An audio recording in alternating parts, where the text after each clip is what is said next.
রাসূল সাল্লাল্লাহু আলাইহি সাল্লাম বলেন, তোমার বিবি যে নেকার বুঝবা কেমনে? 4 গুণ দেখলে বুঝবা তোমার বিবি নেককার। কয় গুণ?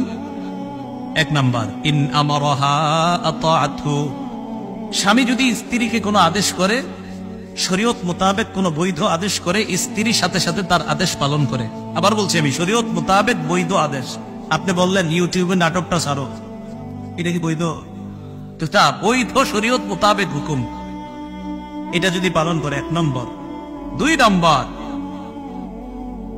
নম্বর, স্ত্রীকে যখন স্ত্রীর দিকে তাকায় স্বামী, ওয়া ইন নাযারা ইলাইহা সাররাতহু, কখনো যদি স্ত্রীর দিকে তাকায়, স্ত্রী এমন একটা অঙ্গ ভঙ্গি স্বামীর সামনে করে যে সাথে সাথে ওই স্বামীর মনটা আনন্দিত হয়ে যায়।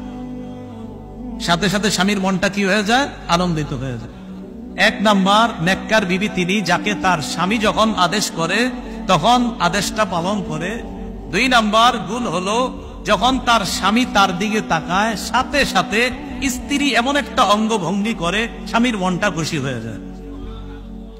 3 নম্বর, ওয়া ইন আকসামা আলাইহা আবাররাতহু, স্বামী যদি কোনো কারণে শপথ করে স্ত্রীর ব্যাপারে, একটা শপথ করে ফেলছে আর কি, এখন শপথ ভাঙলে তো কাফফারা দিতে হবে।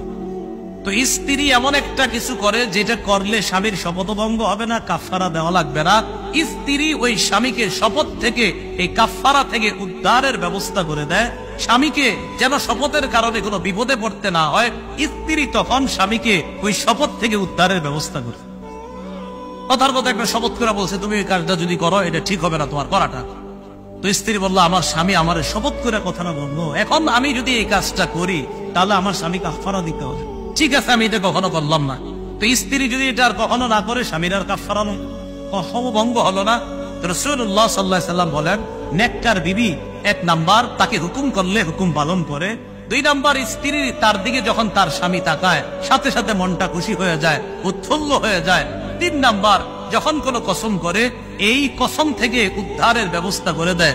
4 নাম্বার, ওয়া ইন গাবা আনহা নাসাহাতহু ফি নাফসিহা ওয়া মালিহি, স্বামী যদি কোনো কারণে অনুপস্থিত থাকে, 3 দিনের জামাতে গেছে, 10 দিনের জামাতে বের হয়েছে, 40 দিনের চিল্লায় গেছে, 4 মাসের জামাতে বের হয়েছে, অথবা প্রবাসে গেছে কোনো কারণে, এই স্বামীর অনুপস্থিতিতে স্ত্রী তার নিজেকেও হেফাজত করে, স্বামীর সম্পদ গুলার স্ত্রী হেফাজত করে। রাসূল বলেন, এই 4 গুণ যখন পাওয়া যাবে, বুঝবা তুমি একজন নেককার দিনদার স্ত্রী পেয়ে গেছো। আল্লাহ আমাদেরকে যে কথাগুলা বললাম বুঝার তৌফিক দান করেন। যাদের বিবি আছে তাদেরকে আল্লাহ দিনদার বানায়া দেন, যাদের বিবি নাই তাদেরকে দিনদার বিবির ব্যবস্থা করে দেন। আল্লাহ